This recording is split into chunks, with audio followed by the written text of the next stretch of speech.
Plus, there's negative levels now. You can like.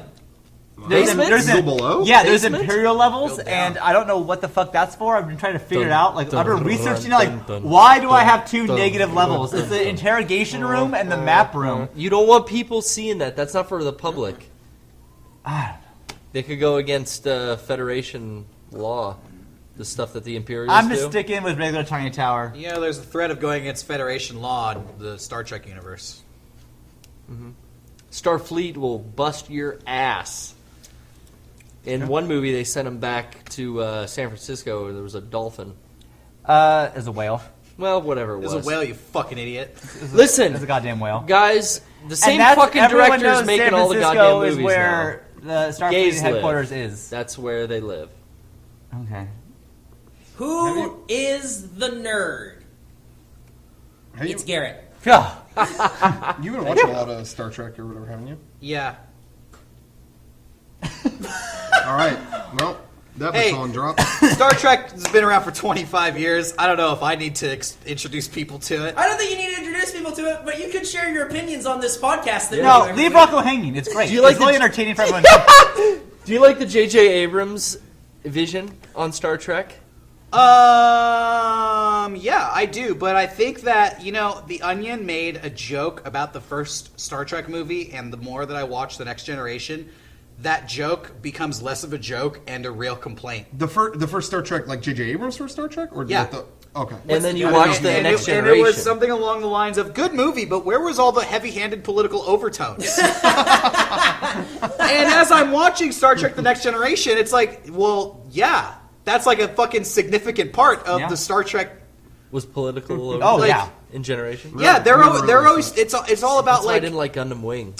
Star Trek, all the best episodes in my opinion are about like finding this refugee and like, you have this Romulan on your ship and the Romulans want him back, and if you don't give him back in time or properly, it's going to start an intergalactic war. Mm-hmm. And a lot of it is just sitting around like figuring out like how do we avoid this war, and that's really interesting to me. Okay. And that is something that the movies don't really delve into. The movies are more action-packed, which I get, but where's the heavy-handed political overtones? Well, that's kind of what I was hoping would happen in, the way the second one ended, this last Star Trek. Yeah. It's kind of like they're about to go on a Star Trek. Yeah. You know what I mean? And I would think that maybe that would be when that kind of takes, you know what I mean? It takes a little more of a turn for that. That's what I would think. But now I'm hearing that J.J. Abrams is like not doing it and stuff. Yeah, it's like, he left that one. Well, he's doing Star Wars now. I think he's like producing it, maybe.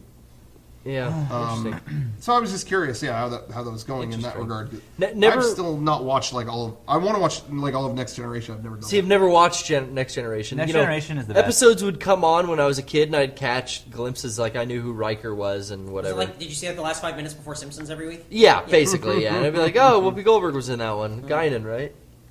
That's right. So, other than that, didn't really get into it, and the political stuff in like science fiction always kind of bugged me. Like the prequels, the main complaint, aside from them being the Star Wars prequels, is the weird super political thing that the Episode 1 had going on, like heavily political, like with all the senators and the Trade Federation. Star Trek does it so much better than Star Wars does. Yeah, Star Wars boring. Star Wars is the action-packed, war-torn adventure. It's a war. It's a big romantic thing, Yeah. and then I'm with you, Garrett. And I was saying when I talked about Star Trek like a couple weeks ago that like I like the idea of it is a cast of characters that on the same ship every time, and every episode is something completely different from the last one usually. So it's like now we're focusing all on Data this time, and now if something's wrong with him, we got to figure it out. And the next one is, oh dude, now she's on the Klingon ship, she doesn't know how she got there, but it's like it's like different every single time. To Hello, me Borg. There you go. No, but I think it's. I want a show like that again, where it's just serialized. Yeah, or not non-serialized. Yeah, and it's just like every episode is kind of like you have no idea what the next one's going to hold for you. You have no idea, and I like that.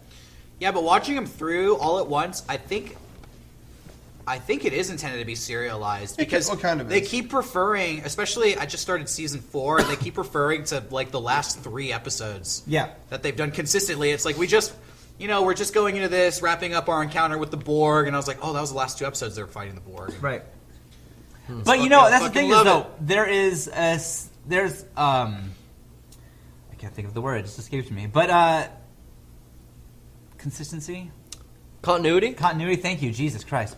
There's a continuity with that show where something happens in season 1 and it keeps being brought back, even though season 1 sucks. But like it keeps being brought back and it's like, but it can still go off on these weird tangents that you don't expect. Which also leads to some of like the worst episodes ever put on television. Like it's like so shitty, but then the next one's great, so That's what was good about Cowboy Bebop. That was a show that just wanted to tell you a half-hour standalone space story, and then you'd get, Every once in a every while. now and then you'd get a sprinkle of, oh, that came back? Tying This back is- in, yeah. Well, let's forget about this for now, but it'll come back. Okay.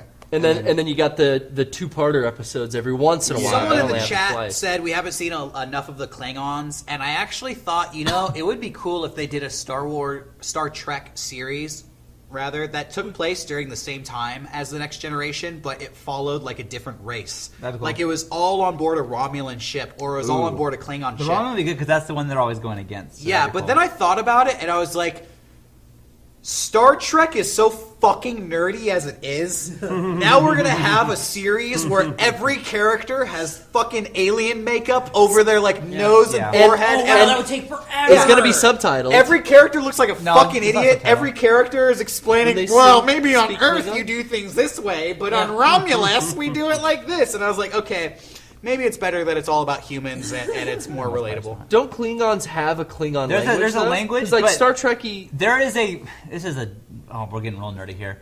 There is apparently allow- some kind of thing that everyone has implanted in that makes it so you can understand everyone. That's why they all speak the same language. That's what they're. Yeah, you know what? That's the the reason biggest for it. That's the biggest cop out about Star Trek, and sometimes that takes me out of the story because there was an episode where they were chasing the Ferengi into uncharted space, and they discovered a new species of aliens that they had never met before, and they spoke English to one another. Yeah. And I was Bullshit. like, okay, all right, well, it's television, but yeah, I love Star Trek: The Next Generation. I've been watching a lot of it. Again, season 5. It's the best. That's That's the best. Ooh, Derek, you're almost there. Except for a couple of shitty episodes. Well, I would say start at season 3 and How work much your way guy- Hey, I would also say start at season 3. Really? Yeah, skip 1 and 2. Well, what no, 2 maybe is okay. You'll go back and watch them if you like it. But 1 is fucking brutal. Is it really? Well, Yeah. what order do I watch Star Trek in? I mean, I hear... Hey, backwards. unlike Evangelion, start with season 3 and go from there. Do you start with Dianetics? How does it work? What happens? Is that a prequel book? Do I read that? Um, You guys ever gotten your e-meter tested? I want to. do you I really? bet you'd be. I bet the force is strong with you, Eric. We Did don't they have. tell you I that? can't find him here in San Diego. Speaking of the Force, I was going to say,